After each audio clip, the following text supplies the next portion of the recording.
नज़रिया विधानसभा क्षेत्र 2021 असम के जो चुनाव हुए थे विधानसभा के, उस वक्त यहाँ पर भारतीय राष्ट्रीय कांग्रेस पार्टी जीत दर्ज करने में कामयाब हुई थी। काफ़ी नज़दीकी मामला था और एजेपी जो है तो यहाँ पर तीसरे नंबर पर रही थी।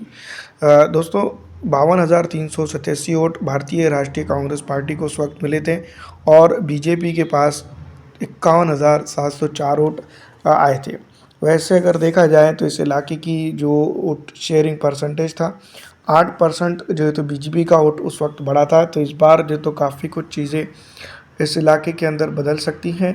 वैसे अगर देखा जाए तो यहाँ पर कई राजनीतिक दलों के साथ अगर भारतीय राष्ट्रीय कांग्रेस पार्टी गठबंधन करके चुनाव लड़ती हैं तो ज़ीरा विधानसभा क्षेत्र के अंदर भारतीय राष्ट्रीय कांग्रेस पार्टी फिर एक बार वापसी करेंगी।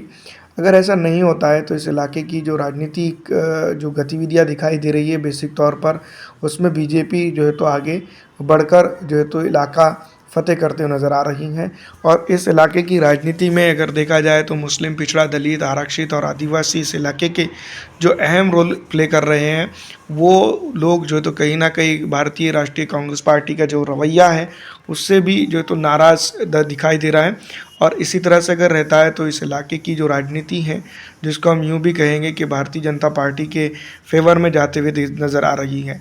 वही कांग्रेस की अगर बात करें तो बेसिक मुद्दों के ऊपर भी जो कांग्रेस के नेता या विधायक है वो नहीं उतर पाए हैं और यहाँ पर जो है तो नुकसान जो है तो उनको होता हुआ नज़र आ रहा है। तो यहाँ पर हम ये भी बात कह सकते हैं कि नाज़ारिया विधानसभा क्षेत्र के ऊपर जो हालात है और जो जिस तरह से जो कंडीशन नज़र आ रही हैं, उसको लेकर जो है तो कहीं ना कहीं राजनीतिक गतिविधियाँ जो है तो अब तेज़ होते हुए नज़र आ रही है और पूरी तरह से विधानसभा के अंदर माहौल गर्माते हुए नज़र आ रहा है। लेकिन भारतीय राष्ट्रीय कांग्रेस पार्टी की तरफ से अगर हम देखते हैं तो कई चीज़ें ऐसी है जो होते हुए नज़र आ रही है। उद्घाटन समारोह और कई एक चीज़ों को लेकर जो है तो इस बार जो है तो राजनीति बदल रही है।